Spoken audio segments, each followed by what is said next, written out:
State news 71 में आप सभी का स्वागत है। कल जगाधरी में गेस्ट टीचर्स की महारैली में हरियाणा के कोने कोने से हजारों की संख्या में गेस्ट टीचर्स पहुंचे। सबने एक स्वर में पक्का होने की मांग की। गेस्ट टीचर की इस महारैली में अनेकों समाजसेवी संगठनों, अध्यापक संघों, किसान संघों, वकीलों के संघों, समाजसेवी संगठनों के लोगों के द्वारा आकर यहां पर समर्थन दिया गया। अनेकों कर्मचारी संघों के नेता, पदाधिकारी जिला स्तर, राज्य स्तर के वहां पर पहुंचे और उन्होंने खुले मन से, खुले दिल से गेस्ट टीचर्स का समर्थन किया। उन्होंने क्या कहा, आइए सुनते हैं। साथियों, 2 मिनट और दूंगा। हम लड़ाई लड़ रहे हैं तो जिंदाबाद सरकार की मुर्दाबाद करते आए हैं, लेकिन दुर्भाग्य जब असली चोट मारने का टाइम आता है, हम जाति के नाम पर, धर्म के नाम पर बड़े खड़े मिलते हैं। वो समय आ गया है और ये लड़ाई अकेली गेस्ट टीचर की नहीं है। पूरे हरियाणा का जो कच्चा कर्मचारी है, सभी को लाइनबद्ध होने की जरूरत है, एक मुट्ठी के रूप में इकट्ठा होने की जरूरत है। जो हमारे गेस्ट टीचर बैठे हैं यहाँ पर, तकरीबन सभी के बच्चे, चाहे लड़का है चाहे लड़की है, सभी की उम्र पे लड़कियों की आज तक इस सरकार ने भर्ती नहीं की है। भाई, मैं प्रशासन को और सरकार को चेतावनी देना चाहता हूं। जैसे पिछली बार हमारे जिले के अंदर लाठीचार्ज किया, हम उसकी घोर निंदा करते हैं। जीत क्यों नहीं मिल रही? इससे भी कम संघर्ष जो लोगों ने किए वो जीत गए। हम कहां गलती कर रहे हैं या हमसे कहां चूक हो रही है? हम क्यों नहीं समझ पाए बात क्या है? इसके ऊपर विचार करके चलना पड़ेगा।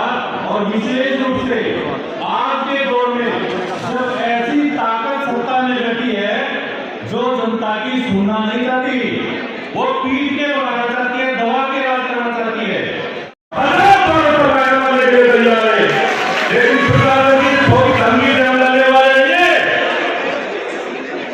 जब हम 15 चुनाव करने से बचे, जब हम 27 चुनाव करने से बचे, जब हम लगातार सड़कों पर भूखे प्यासे रहने से नहीं बचे, जब हम दिल्ली का कदम नष्ट करके जाने से नहीं बच पाए, जब हम तेरा आंदोलन से नहीं बच पाए, तो प्रशासन में सुनने के आप नए हो, आप हमारे बैकग्राउंड को जानते नहीं हो।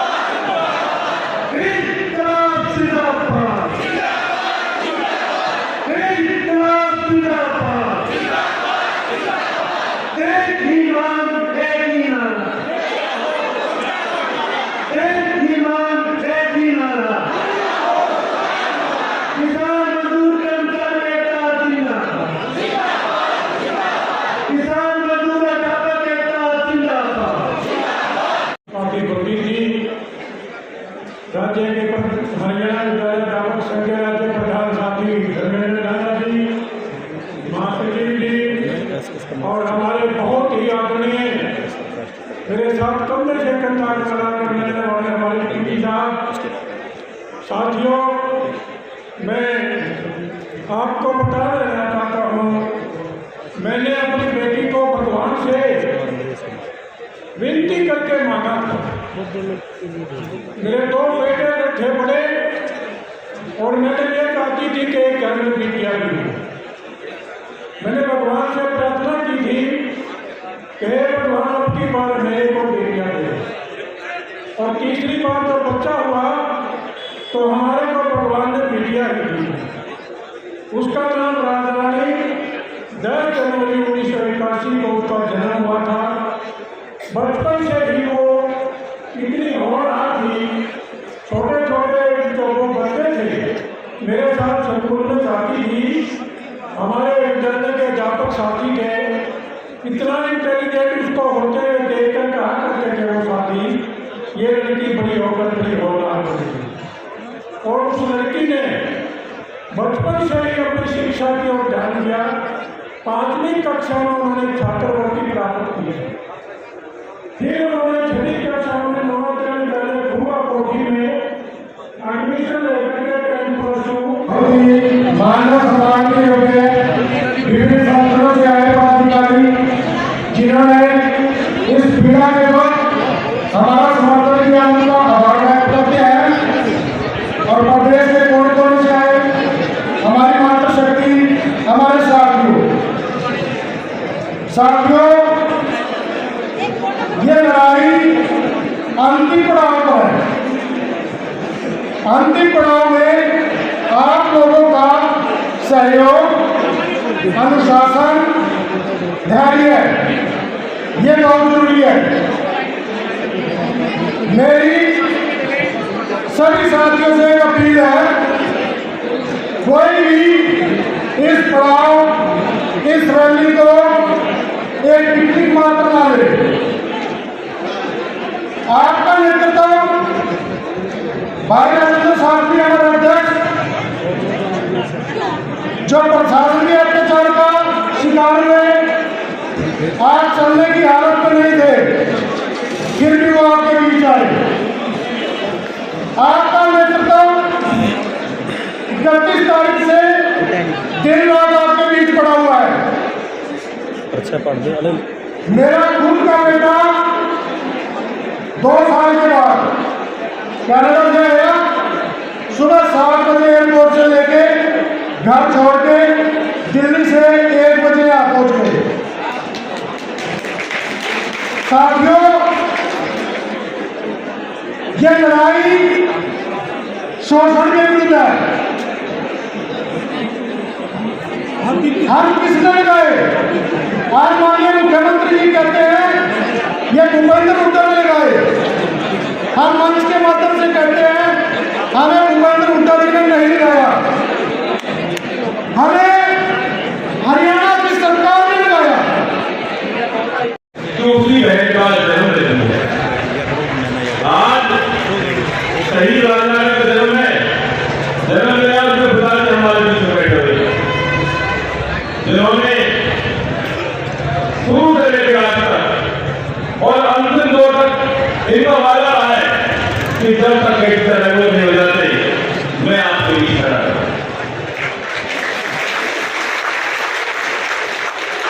आज बहन हमारे बीच में नहीं है, लेकिन उनकी प्रेरणा हमारे बीच में।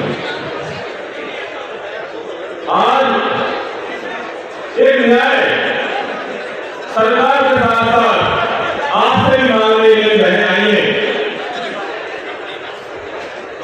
जो हमने से छोड़ कर चले गए, जो किसी कारण से चले।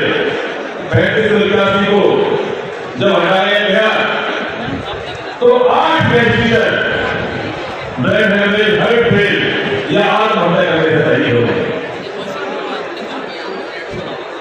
अन्य को बहन आज हमारे बीच में बच्चों को, छोटे बच्चों को लेकर आई है। सत्पाली न्याय चाहती है कि जब 58 साल तक उनके पति की नौकरी कन्फर्म की होती थी तो उनकी सैलरी नहीं होती। यह बड़े शर्म की बात है कि जो भी आज बड़े से बड़ा अन्याय जो हो रहा है वो व्यक्ति के ऊपर हो रहा है।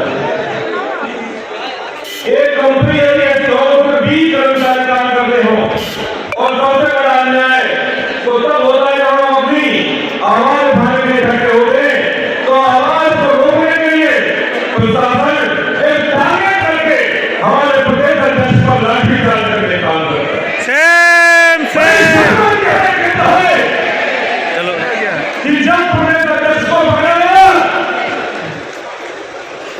अरेस्ट किया गया,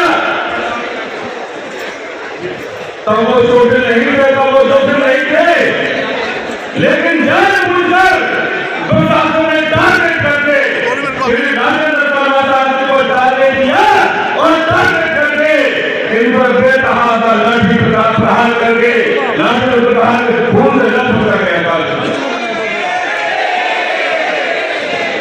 हम ये करते हुए और प्रशासन को प्रधानमंत्री बात करना है कि हम आपकी बात करें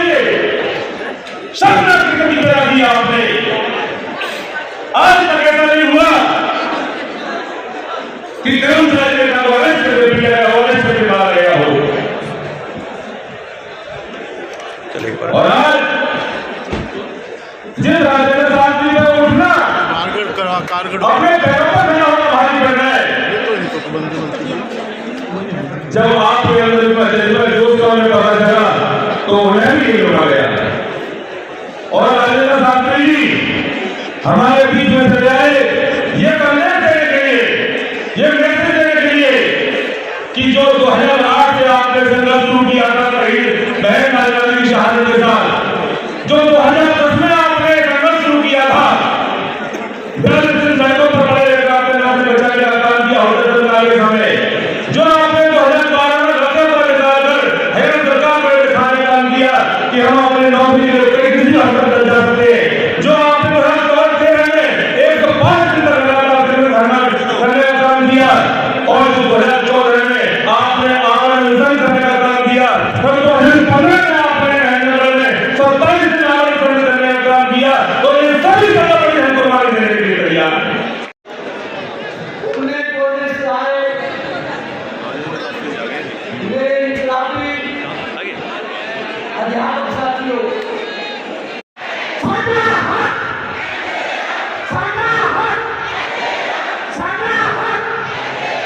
ये सैनिकों की शहर नहीं है, कमर पर मेरी खार नहीं है, ये सैनिकों की शहर